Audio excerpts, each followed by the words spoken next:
सत श्री अकाल दोस्तों, welcome to doorstep education point. उम्मीद करदा तुसीं सब वधिया होने आ। अज दी क्लास विच कोलबर्ग दी मॉरल डेवलपमेंट थ्योरी नूं डिस्कस करन जा रहे हां। यह क्लास तुहाडे पीएस टेट एग्जाम लई काफी इंपॉर्टेंट है।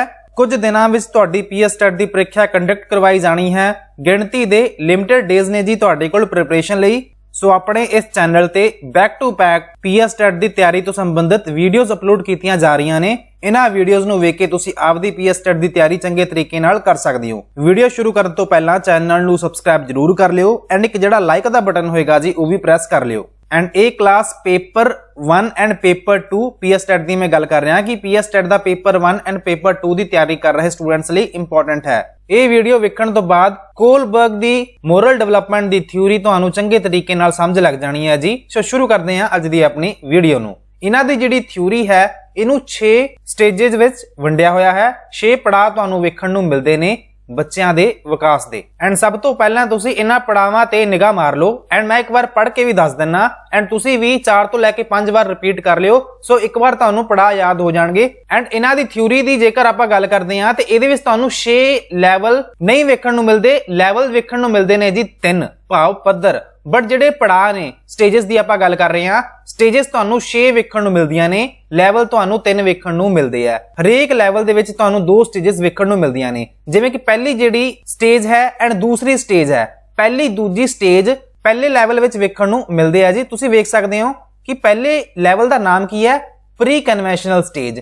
ਕੀ ਨਾਮ ਹੈ ਜੀ? Pre conventional stage. ਐਂਡ ਪਹਿਲੇ ਲੈਵਲ ਦੇ ਵਿੱਚ ਤੁਹਾਨੂੰ 2 ਸਟੇजेस ਵੇਖਣ ਨੂੰ ਮਿਲ ਰਹੀਆਂ ਨੇ। ਕਿਹੜੀ? Punishment and obedience orientation. ਇਹਦਾ ਦੂਜਾ ਨਾਮ ਹੈਗਾ ਜੀ ਹੈਟਰੋਨੋਮਸ ਮੋਰੈਲਿਟੀ। ਦੂਸਰੇ ਨੰਬਰ ਤੇ ਜਿਹੜੀ ਸਟੇਜ ਹੈ ਉਹ ਹੈ ਜੀ ਇੰਸਟਰੂਮੈਂਟਲ ਰਿਲੇਟਿਵਿਸਟ ਓਰੀਐਂਟੇਸ਼ਨ ਐਂਡ ਇਸ ਦਾ ਦੂਜਾ ਨਾਮ ਹੈਗਾ ਜੀ ਇੰਡੀਵਿਜੂਅਲਿਜ਼ਮ ਐਂਡ ਐਕਸਚੇਂਜ। ਉਸ ਤੋਂ ਬਾਅਦ ਆ ਜਾਂਦੀ ਹੈ ਜੀ ਦੂਜਾ ਲੈਵਲ ਤੁਹਾਨੂੰ ਵੇਖਣ ਨੂੰ ਮਿਲਦਾ ਹੈ। ਦੂਸਰਾ ਜਿਹੜਾ ਲੈਵਲ ਹੈ ਜੀ ਉਹ ਹੈਗਾ ਜੀ ਕਨਵੈਨਸ਼ਨਲ। ਕੀ ਨਾਮ ਹੈ ਜੀ? ਕਨਵੈਨਸ਼ਨਲ। ਤੇ ਦੂਸਰੇ ਲੈਵਲ ਵਿੱਚ ਤੁਹਾਨੂੰ ਤੀਸਰੀ ਚੌਥੀ ਸਟੇਜ ਵੇਖਣ ਨੂੰ ਮਿਲਦੀ ਹੈ। ਕੀ ਨਾਮ ਹੈ ਜੀ? Good boy nice girl orientation interpersonal relationship ਇਹਦਾ ਦੂਜਾ ਨਾਮ ਹੈ। ਜੇਕਰ ਆਪਾਂ ਗੱਲ ਕਰਦੇ ਹਾਂ ਚੌਥੇ ਨੰਬਰ ਵਾਲੀ ਸਟੇਜ ਨੂੰ ਲਾਅ ਐਂਡ ਆਰਡਰ ਓਰੀਐਂਟੇਸ਼ਨ, ਇਹਨੂੰ ਆਪਾਂ ਸੋਸ਼ਲ ਆਰਡਰ ਓਰੀਐਂਟੇਸ਼ਨ ਵੀ ਕਹਿ ਦਿੰਨੇ ਆ। ਤੀਸਰੇ ਲੈਵਲ ਦੀ ਗੱਲ ਕਰਦੇ ਹਾਂ ਆਪਾਂ। ਤੀਸਰੇ ਲੈਵਲ ਦੇ ਵਿੱਚ ਤੁਹਾਨੂੰ 2 ਸਟੇजेस ਵੇਖਣ ਨੂੰ ਮਿਲਦੀਆਂ ਨੇ। ਤੀਸਰੇ ਲੈਵਲ ਤੇ ਤੁਹਾਨੂੰ 2 ਸਟੇजेस ਵੇਖਣ ਨੂੰ ਮਿਲਦੀਆਂ ਨੇ। ਕਿਹੜੀ ਜੀ? ਲੀਗਲਿਸਟਿਕ ਸੋਸ਼ਲ ਕੰਟਰੈਕਟ ਓਰੀਐਂਟੇਸ਼ਨ ਐਂਡ ਇਹਦਾ ਦੂਜਾ ਨਾਮ ਹੈਗਾ ਜੀ ਸੋਸ਼ਲ ਕੰਟਰੈਕਟ ਔਰ ਇੰਡੀਵਿਜੂਅਲ ਰਾਈਟਸ। ਐਂਡ ਇਸ ਤੀਸਰੇ ਲੈਵਲ ਦੇ ਵਿੱਚ ਹੀ ਤੁਹਾਨੂੰ 6th ਸਟੇਜ ਵੇਖਣ ਨੂੰ ਮਿਲਦੀ ਹੈ ਜਿਹਦਾ ਨਾਮ ਹੈ universal ethical principle orientation, universal principal ਔਰ ਐਥਿਕਸ ਆਫ ਕੌਨਸਾਇੰਸ। ਨੇਮ ਤਾਂ ਤੁਹਾਨੂੰ ਸਾਰਿਆਂ ਨੂੰ ਕਲੀਅਰ ਹੋ ਗਏ ਹੋਣੇ ਆ। ਹੁਣ ਆਪਾਂ ਇਹਨਾਂ ਨੂੰ ਪੰਜਾਬੀ ਵਿੱਚ ਬੜੇ ਹੀ ਵਧੀਆ ਤਰੀਕੇ ਨਾਲ ਵਿਦ ਐਗਜ਼ਾਮਪਲਸ ਵੀ ਸਮਝ ਲੈਣੇ ਆ। ਇਹਨਾਂ ਸਟੇजेस ਨੂੰ ਤਾਂ ਪੜਾਂਗੇ ਹੀ ਬਟ ਆਪਾਂ ਨੂੰ ਇਹ ਵੀ ਪਤਾ ਹੋਣਾ ਚਾਹੀਦਾ ਹੈ ਕਿ ਇਹ ਸਟੇजेस ਕਿਉਂ ਦਿੱਤੀਆਂ ਗਈਆਂ ਸੀਗੀਆਂ। ਐਂਡ ਇਸ ਸਟੇਜਾਂ ਦੇ ਵਿੱਚ ਆਪਾਂ ਮੋਰਲ ਡਿਵੈਲਪਮੈਂਟ ਦੀ ਗੱਲ ਕਰ ਰਹੇ ਹਾਂ। ਮੋਰਲ ਡਿਵੈਲਪਮੈਂਟ ਹੁੰਦੀ ਕੀ ਹੈ?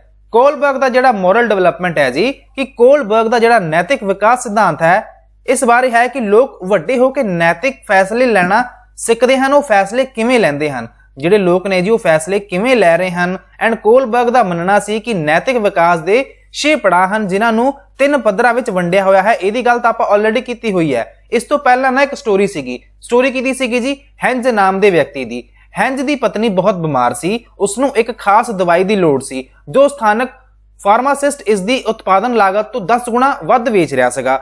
ਹੈਂਜ ਸਿਰਫ ਉਸ ਕੀਮਤ ਦਾ ਅੱਧਾ ਭੁਗਤਾਨ ਕਰਨ ਦੇ ਸਮਰੱਥ ਸੀ। ਭਾਵ ਇਹ ਕਿ ਉਹਦੀ ਪਤਨੀ ਬਿਮਾਰ ਹੋਣ ਦੇ ਕਾਰਨ ਉਹਦੇ ਕੋਲ ਇੰਨੇ ਪੈਸੇ ਨਹੀਂ ਸੀ। ਐਂਡ ਹੈਂਜ ਨੇ ਉਸ ਫਾਰਮਾਸਿਸਟ ਦੀ ਬੜੀ ਮਿਹਨਤਾਂ ਕੀਤੀਆਂ ਕਿ ਮੈਨੂੰ ਦਵਾਈ ਦੇ ਦੇ, ਬਟ ਉਹਨੇ ਇਹ ਜਿਹੜੀ ਦਵਾਈ ਹੈਗੀ ਆ ਜੀ ਉਹ ਨਹੀਂ ਦਿੱਤੀ। ਐਂਡ ਹੈਂਜ ਬਾਕੀ ਲੋਕਾਂ ਕੋਲ ਵੀ ਗਿਆ ਕਿ ਮੈਨੂੰ ਕੁਝ ਪੈਸੇ ਉਧਾਰ ਦੇ ਦਿਓ ਤੇ ਕਿਸੇ ਵੀ ਲੋਕ ਦੁਆਰਾ ਹੈਂਜ ਨਾਮ ਦੇ ਵਿਅਕਤੀ ਨੂੰ ਉਹਦੀ ਪਤਨੀ ਨੂੰ ਬਚਾਉਣ ਲਈ ਪੈਸੇ ਨਹੀਂ ਦਿੱਤੇ ਗਏ। ਹੁਣ ਹੈਂਜ ਨਾਮ ਦਾ ਜਿਹੜਾ ਵਿਅਕਤੀ ਹੈ ਉਹਦੇ ਮਨ ਵਿੱਚ ਦੁਬਿਧਾ ਆ ਗਈ। ਉਹਦੇ ਮਨ ਵਿੱਚ ਇੱਕ ਡਿਲੇਮਾ ਆ ਗਿਆ ਕਿ ਹੁਣ ਮੈਂ ਕੀ ਕਰਾਂ।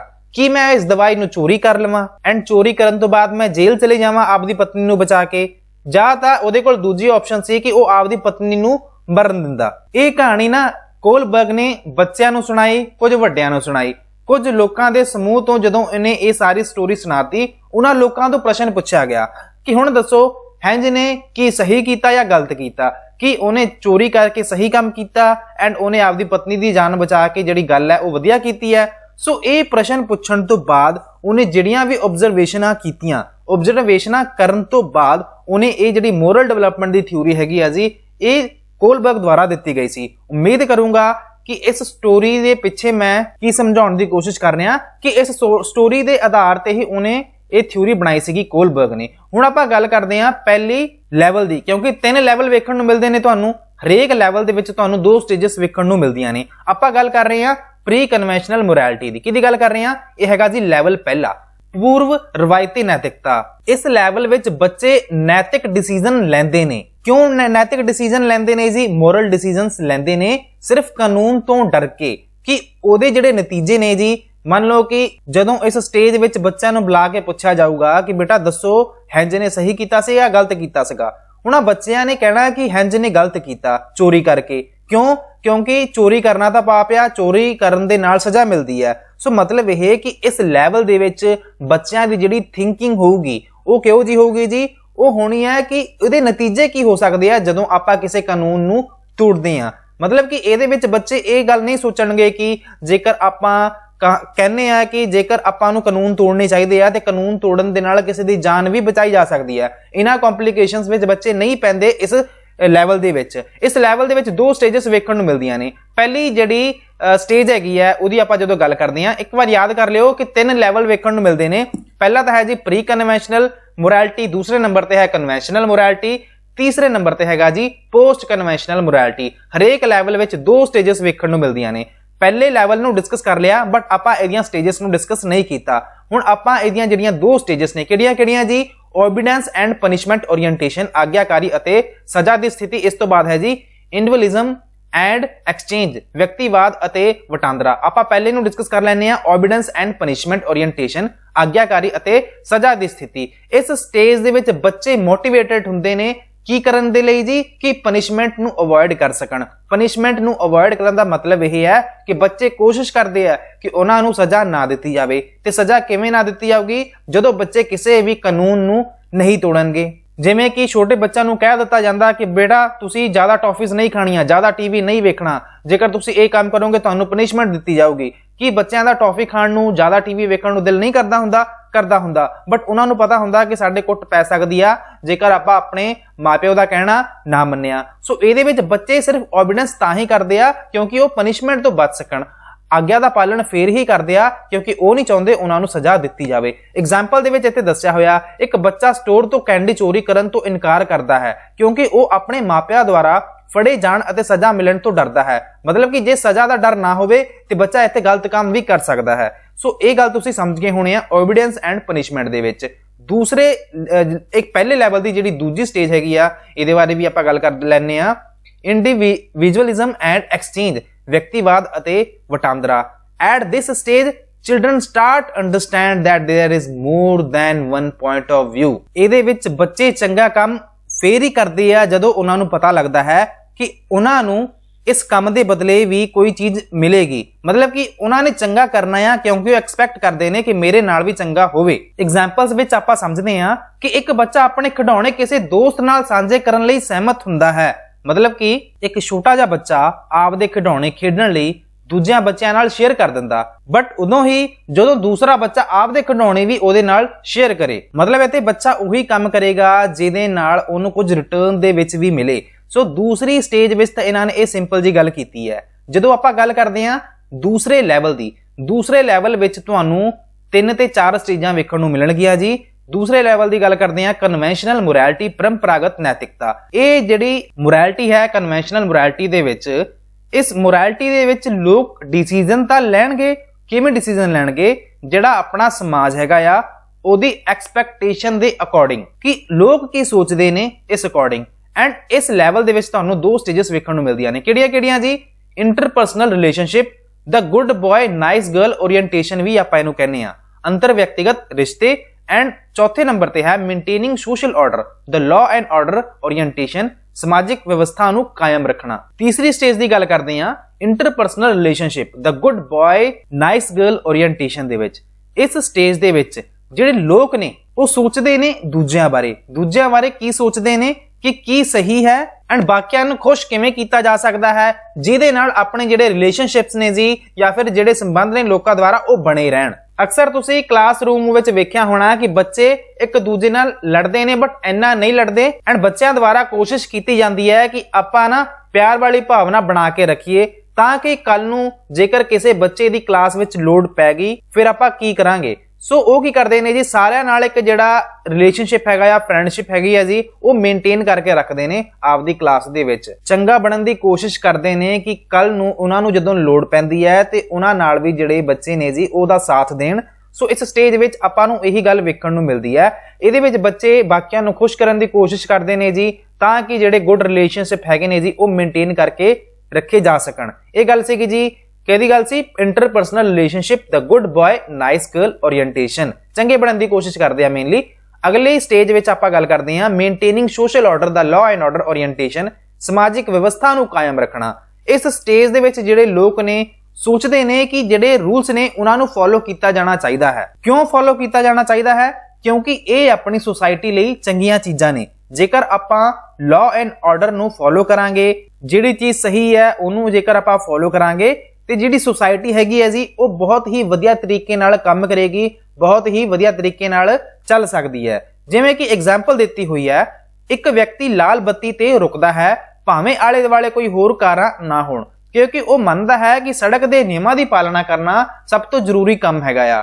ਮਤਲਬ ਕਿ ਇਹਦੇ ਵਿੱਚ ਰੂਲਸ ਨੂੰ ਫੋਲੋ ਕੀਤਾ ਜਾਣਾ ਚਾਹੀਦਾ ਹੈ। ਕਿਉਂ? ਕਿਉਂਕਿ ਇਹ ਆਪਣੀ ਸੁਸਾਇਟੀ ਲਈ ਵਧੀਆ। ਮੰਨ ਲਓ ਜੇਕਰ ਕਿਸੇ ਨੇ ਕਾਨੂੰਨ ਤੋੜਿਆ ਤੇ ਇਹਦੇ ਨਾਲ ਨੁਕਸਾਨ ਕਿਹਦਾ ਹੋਊਗਾ? ਆਪਣਾ ਹੀ ਹੋਊਗਾ। ਸੋ ਇਸ ਸਟੇਜ ਦੇ ਵਿੱਚ ਦੂਸਰੇ ਲੈਵਲ ਦੀ 4th ਸਟੇਜ ਦੇ ਵਿੱਚ maintaining social order, the law and order orientation, ਸਮਾਜਿਕ ਵਿਵਸਥਾ ਨੂੰ ਕਾਇਮ ਰੱਖਣਾ। ਮਤਲਬ ਕਿ ਇਹਨਾਂ ਨੂੰ ਆਪਾਂ ਫੋਲੋ ਕਰਨਾ ਚਾਹੀਦਾ ਹੈ ਜਿਹਦੇ ਨਾਲ ਸੁਸਾਇਟੀ ਵਧੀਆ ਤਰੀਕੇ ਨਾਲ ਚੱਲ ਸਕਦੀ ਹੈ। ਇਸ ਦੇ ਨਾਲ ਹੀ ਆਪਾਂ ਚੱਲਦੇ ਹਾਂ ਜੀ ਲਾਸਟ ਲੈਵਲ ਤੇ, ਜਿਹਦੇ ਵਿੱਚ ਤੁਹਾਨੂੰ ਜਿਹੜੀਆਂ ਸਟੇजेस ਨੇ ਜੀ 5ਵੀਂ ਤੇ 6ਵੀਂ ਵੇਖਣ ਨੂੰ ਮਿਲਦੀ ਹੈ। ਲਾਸਟ ਲੈਵਲ ਦਾ ਨਾਮ ਹੈਗਾ ਜੀ ਪੋਸਟ ਕਨਵੈਨਸ਼ਨਲ ਮੋਰੈਲਿਟੀ, ਪੋਸਟ ਪਰੰਪਰਾਗਤ ਨੈਤਿਕਤਾ। ਇਸ ਲੈਵਲ ਦੇ ਵਿੱਚ ਜਿਹੜੇ ਲੋਕ ਨੇ ਜੀ ਆਪਦੇ ਡਿਸੀਜਨ ਲੈਂਦੇ ਨੇ ਆਪਦੀ ਖੁਦ ਦੀ ਥਿੰਕਿੰਗ ਦੇ ਅਕੋਰਡਿੰਗ, ਜੋ ਉਹਨਾਂ ਨੂੰ ਸਹੀ ਲੱਗਦਾ ਹੈ ਐਂਡ ਇਸ ਦੇ ਵਿੱਚ ਉਹ ਕੀ ਕਰਦੇ ਨੇ ਜੀ, ਸੁਸਾਇਟੀ ਦੇ, ਸਮਾਜ ਦੇ ਨਿਯਮ ਕਾਨੂੰਨ ਨੂੰ ਫੋਲੋ ਨਹੀਂ ਕਰਦੇ। ਗੱਲ ਕਰਦੇ ਹਾਂ ਜੀ 5ਵੀਂ stage the, social contract and individual rights, ਸਮਾਜਿਕ ਇਕਰਾਰਨਾਮਾ ਅਤੇ ਵਿਅਕਤੀਗਤ ਅਧਿਕਾਰ। ਇਸ ਸਟੇਜ ਦੇ ਵਿੱਚ ਲੋਕ ਕੀ ਸੋਚਦੇ ਨੇ ਜੀ ਕਿ ਜਿਹੜੇ ਕਾਨੂੰਨ ਹੈਗੇ ਆ, ਜਿਹੜੇ ਰੂਲਸ ਆਪਣੇ ਲਈ ਬਣਾਏ ਹੋਏ ਆ, ਇਹ ਸਹੀ ਹੈ, ਮਤਲਬ ਇਹ ਚੰਗੇ ਲਈ ਬਣਾਏ ਗਏ ਆ, ਬਟ ਇਹਨਾਂ ਨੂੰ ਚੇਂਜ ਕੀਤਾ ਜਾਣਾ ਚਾਹੀਦਾ ਹੈ ਜਦੋਂ ਇਹ ਸਹੀ ਨਾ ਹੋਣ। ਕਿਉਂਕਿ ਕਈ ਵਾਰ ਆਪਾਂ ਵੀ ਕਾਨੂੰਨ ਵਿੱਚ ਵੇਖਿਆ ਕਿ ਜਿਹੜੇ ਚੰਗੇ ਲੋਕ ਨੇ ਉਹਨਾਂ ਨਾਲ ਬਹੁਤ ਮਾੜਾ ਹੁੰਦਾ। ਰੂਲਸ ਦੀ ਮੈਂ ਗੱਲ ਕਰ ਰਿਹਾ ਕਿ ਅਦਾਲਤਾਂ ਵਿੱਚ ਵੀ ਕਈ ਇਹੋ ਜਿਹੇ ਇਨੋਸੈਂਟ ਲੋਕ ਹੁੰਦੇ ਨੇ ਜਿਨ੍ਹਾਂ ਨਾਲ ਆਪਾਂ ਕਹਿ ਸਕਦੇ ਹਾਂ ਕਿ ਉਹਨਾਂ ਨੂੰ ਜੇਲ੍ਹ ਵਿੱਚ ਪਾ ਦਿੱਤਾ ਜਾਂਦਾ ਆ ਐਂਡ ਕਾਫੀ ਸਾਲ ਉਹਨਾਂ ਨੂੰ ਜੇਲ੍ਹ ਵਿੱਚ ਰੱਖਿਆ ਜਾਂਦਾ। ਬਾਅਦ ਵਿੱਚ ਹਾਈ ਕੋਰਟ ਤੋਂ, ਸੁਪਰੀਮ ਕੋਰਟ ਤੋਂ ਫੈਸਲਾ ਆਉਂਦਾ ਕਿ ਉਹ ਜਿਹੜਾ ਬੰਦਾ ਸੀ ਉਹ ਬੇਗੁਨਾਹ ਸੀ, ਉਹਨੂੰ ਬਿਨਾਂ ਕਿਸੇ ਸਬੂਤ ਦੇ ਆਧਾਰ ਤੇ ਹੀ ਫੜਿਆ ਹੋਇਆ ਸੀ। ਸੋ ਕਈ ਵਾਰ ਇਹ ਗੱਲਾਂ ਵੇਖਣ ਨੂੰ ਮਿਲਦੀਆਂ ਨੇ ਜਿਹੜੀ ਕਿ ਬਹੁਤ ਹੀ ਸੈਡ ਗੱਲ ਹੈ। ਬਟ ਇਹ ਜਿਹੜੀ ਐਗਜ਼ਾਮਪਲ ਹੈਗੀ ਆ, ਇਸ ਸਟੇਜ ਵਿੱਚ ਆ ਕੇ ਨਾ ਜਿਹੜੇ ਲੋਕ ਨੇ ਸੋਚਣਗੇ ਕਿ ਯਾਰ ਇਹ ਜਿਹੜਾ ਰੂਲ ਹੈਗਾ ਨਾ, ਜਿਹੜਾ ਕਾਨੂੰਨ ਬਣਾਇਆ ਹੋਇਆ, ਇਹ ਲੋਕਾਂ ਦੇ ਚੰਗੇ ਲਈ ਨਹੀਂ ਹੈਗਾ। ਮਤਲਬ ਜਿਹੜੇ ਚੰਗੇ ਲਈ ਬਣਾਇਆ ਗਿਆ, ਚੰਗਾ ਤਾਂ ਹੋ ਨਹੀਂ ਰਿਹਾ, ਲੋਕਾਂ ਨਾਲ ਮਾੜਾ ਜ਼ਰੂਰ ਹੋ ਰਿਹਾ। ਸੋ ਇਹਨਾਂ ਰੂਲਸ ਨੂੰ, ਕਾਨੂੰਨ ਨੂੰ ਚੇਂਜ ਕਰਨਾ ਚਾਹੀਦਾ ਹੈ। ਐਗਜ਼ਾਮਪਲ ਵੀ ਸਮਝਦੇ ਆ ਕਿ ਇੱਕ ਵਿਅਕਤੀ ਦਾ ਮੰਨਣਾ ਹੈ ਕਿ ਹਰ ਕਿਸੇ ਦੀ ਸਿਹਤ ਸੰਭਾਲ ਤੱਕ ਪਹੁੰਚ ਹੋਣੀ ਚਾਹੀਦੀ ਹੈ, ਕਿ ਮਤਲਬ ਹੈਲਥ ਕੇਅਰ ਫੈਸਿਲਿਟੀਜ਼ ਸਾਰਿਆਂ ਨੂੰ ਮਿਲਣੀਆਂ ਚਾਹੀਦੀਆਂ। ਇਹਦੇ ਲਈ ਭਾਵੇਂ ਲੋਕਾਂ ਨੂੰ ਜ਼ਿਆਦਾ ਟੈਕਸ ਵੀ ਦੇਣਾ ਪਵੇ, ਕੋਈ ਗੱਲ ਨਹੀਂ। ਸੋ ਇਸ ਸਟੇਜ ਵਿੱਚ ਤੁਸੀਂ ਸਮਝ ਗਏ ਹੋਣੇ ਆ ਕਿ ਰੂਲਸ ਨੂੰ ਚੇਂਜ ਕੀਤਾ ਜਾ ਸਕਦਾ, ਜੇਕਰ ਜ਼ਰੂਰਤ ਹੈ ਕਾਨੂੰਨ ਨੂੰ ਚੇਂਜ ਕੀਤਾ ਜਾ ਸਕਦਾ। ਇਹ ਵਿਸ਼ਵਾਸ ਕਰਦੇ ਆ ਕਿ ਸਹੀ ਹੈਗਾ ਜੀ, ਜਿਹੜਾ ਕਿ ਸਾਰਿਆਂ ਲਈ ਸਹੀ ਹੋਵੇ, ਸਾਰਿਆਂ ਲਈ ਠੀਕ ਹੋਣਾ ਚਾਹੀਦਾ ਹੈ, ਆਪਾਂ ਉਹਦੇ ਵਿੱਚ ਹੀ ਵਿਸ਼ਵਾਸ ਕਰਦੇ ਹਾਂ। ਚੱਲਦੇ ਹਾਂ ਜੀ ਲਾਸਟ ਸਟੇਜ ਤੇ। ਲਾਸਟ ਸਟੇਜ ਦਾ ਨਾਮ ਹੈਗਾ ਜੀ ਯੂਨੀਵਰਸਲ ਪ੍ਰਿੰਸੀਪਲ, ਦਾ universal ethical principle orientation. Universal ਸਿਧਾਂਤ ਤੇ ਬਹੁਤ ਘੱਟ ਲੋਕ ਪਹੁੰਚ ਪਾਉਂਦੇ ਨੇ ਜੀ ਐਂਡ ਇਸ ਸਟੇਜ ਦੇ ਵਿੱਚ ਆ ਕੇ ਜਿਹੜੇ ਲੋਕ ਨੇ ਜੀ ਉਹ ਬਹੁਤ ਜ਼ਿਆਦਾ ਸਟਰੋਂਗਲੀ ਬਿਲੀਵ ਕਰਦੇ ਨੇ ਜਸਟਿਸ ਦੇ ਵਿੱਚ, ਨਿਆਂ ਦੇ ਵਿੱਚ, ਫੇਅਰਨੈਸ ਦੇ ਵਿੱਚ, ਕਿ ਕਿਸੇ ਵੀ ਲੋਕਾਂ ਨਾਲ ਧੱਕਾ ਨਹੀਂ ਹੋਣਾ ਚਾਹੀਦਾ ਐਂਡ ਕੋਈ ਵੀ ਚੀਜ਼ ਜਿਹੜੀ ਕਿ ਲੋਕਾਂ ਦੇ ਖਿਲਾਫ ਜਾ ਰਹੀ ਹੈ ਉਹ ਚੀਜ਼ ਬਿਲਕੁਲ ਹੀ ਗਲਤ ਹੈਗੀ ਹੈ ਜੀ, ਇਹ ਨਕਾਰ ਕੇ ਰੱਖ ਦਿੰਦੇ ਆ। ਐਗਜ਼ਾਮਪਲ ਵਿੱਚ ਆਪਾਂ ਵੇਖਦੇ ਹਾਂ, ਇੱਕ ਵਿਅਕਤੀ ਦਾ ਮੰਨਣਾ ਹੈ ਕਿ ਹਾਲਾਤਾਂ ਦੀ ਪਰਵਾਹ ਕੀਤੇ ਬਿਨਾਂ ਕਿਸੇ ਹੋਰ ਵਿਅਕਤੀ ਦੀ ਜਾਨ ਲੈਣਾ ਕਦੇ ਵੀ ਸਹੀ ਨਹੀਂ ਹੈ। ਉਹ ਜੰਗ ਜਾਂ ਫਾਂਸੀ ਦੀ ਸਜ਼ਾ ਵੀ ਹਿੱਸਾ ਲੈਣ ਤੋਂ ਇਨਕਾਰ ਕਰਨਗੇ। ਸੋ ਮਤਲਬ ਇਹ ਕੁਝ ਜ਼ਿਆਦਾ ਹੀ ਡੀਪਲੀ ਸੋਚਦੇ ਨੇ ਇਹ ਜਿਹੜੇ ਲੋਕ ਹੁੰਦੇ ਨੇ ਐਂਡ ਬਹੁਤ ਘੱਟ ਲੋਕ ਹੁੰਦੇ ਨੇ ਜਿਹੜੇ ਕਿ ਇਸ ਸਟੇਜ ਤੱਕ ਪਹੁੰਚਦੇ ਨੇ। ਬਰੀਫਲੀ ਮੈਂ ਤੁਹਾਨੂੰ ਇਸ ਸਟੇजेस ਨੂੰ, ਇਹਨਾਂ ਦੀਆਂ ਜਿੰਨੀਆਂ ਵੀ ਸਟੇजेस ਹੈਗੀਆਂ ਸੀ, ਜਿੰਨੇ ਲੈਵਲ ਸੀਗੇ ਜੀ, ਕੋਲਬਰਗ ਦੀ ਥਿਊਰੀ ਨੂੰ ਆਪਾਂ ਡਿਸਕਸ ਕਰ ਲਿਆ ਹੈ। ਬਟ ਲਾਸਟ ਤੇ ਆਪਾਂ ਗੱਲ ਕਰਦੇ ਹਾਂ ਕ੍ਰਿਟਿਸਿਜ਼ਮ ਦੀ। क्रिटिसिज्म भी की जाती है इन्हां दी थ्योरी दी। क्यों की जाती है ਇਹਦੇ ਬਾਰੇ ਵੀ ਆਪਾਂ ਗੱਲ ਕਰ ਲੈਨੇ ਆ। इन्हां ने ਜਿਹੜਾ एक्सपैरीमेंट ਕੀਤਾ ਸੀਗਾ जी ਉਹ ਬॉयਜ਼ ਤੇ ਕੀਤਾ ਸੀ। ਕਿਹਦੇ ਤੇ ਕੀਤਾ ਸੀਗਾ जी ਬॉयਜ਼ ਤੇ ਕੀਤਾ ਸੀਗਾ ਤੇ ਬॉयਜ਼ ਵਿੱਚ ਇਹ ਗੱਲ ਵੇਖਣ ਨੂੰ ਮਿਲਦੀ ਹੈ ਕਿ ਬੱਚਿਆਂ ਦੀ ਮੁੰਡਿਆਂ ਦੀ ਜਿਹੜੀ ਸੋਚਣ ਸਮਝਣ ਦੀ ਜਿਹੜੀ ਸ਼ਕਤੀ ਹੈਗੀ ਆ ਜੀ ਉਹ ਡਿਫਰੈਂਟ ਤਰੀਕੇ ਨਾਲ ਹੁੰਦੀ ਹੈ ਐਜ਼ ਕੰਪੇਅਰ ਟੂ ਗਰਲਸ। ਸੋ ਜਿਹਦੇ ਕਰਕੇ ਇਸ ਥਿਊਰੀ ਨੂੰ ਕੀ ਕੀਤਾ ਜਾਂਦਾ ਹੈ ਜੀ ਕ੍ਰਿਟਿਸਾਈਜ਼ ਕੀਤਾ ਜਾਂਦਾ ਹੈ। दूसरे नंबर ते गल आउंदी है कि जिहड़ी इन्हां दी थ्योरी सीगी उन्हें सिर्फ जोर दिता मोरल रीजनिंग ते। काहदे ते जोर दिता जी रीजनिंग ते आर्गूमेंट ते। इन्हां ने कोई भी इमोशनल परसपैक्टिव नूं नोट ही नहीं कीता, सिर्फ रीजनिंग दे आधार ते इन्हां ने स्टेजेस बना दित्तियां। सो ये गल भी इत्थे गलत लिखी हुई है, मतलब लोकां द्वारा ये कहा जांदा कि इन्हां ने ये गल गलत लिखी हुई है। तीसरे नंबर ते ये वैसटर्न कल्चर नूं ही विखाउंदा है कल्ला, मतलब कि ये यूनीवर्सली एक्सैप्टेड नहीं है इन्हां दी जिहड़ी थ्योरी है। एंड ये 2-3 क्रिटिसिज्म हैगियां सी जिन्हां नूं तुसीं ध्यान नाल वेख लिओ। उम्मीद करदा तुसीं सारियां गल्लां नूं समझ गए होणे आ। सो इस दे नाल ही वीडियो नूं करदे आ खत्म। वीडियो पसंद आई होवे तां लाइक दा जिहड़ा बटन है जी ओह प्रेस कर दिओ, नाल तुसीं कमेंट भी कर दिओ। कमेंट दे नाल जिन्हां दोस्तां ने जिन्हां साथियां ने चैनल सबसक्राइब नहीं कीता है तां ओह सबसक्राइब बटन भी क्लिक कर देना। Thank you so much for watching. God bless you all.